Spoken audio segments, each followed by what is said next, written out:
Bismillahirrahmanirrahim. Assalamualaikum warahmatullahi wabarakatuh. Alhamdulillah wassalatu wassalamu ala Rasulillah wa ala alihi wa sahbihi wa mawala.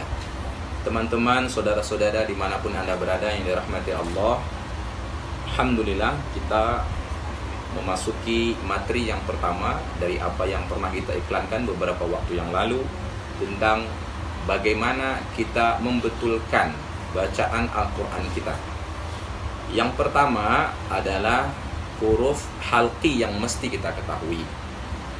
Apa itu halqi? Halqi secara bahasa maknanya adalah tenggorokan. Artinya huruf-huruf yang keluar dari tenggorokan. Apa dia? Ada 6 huruf.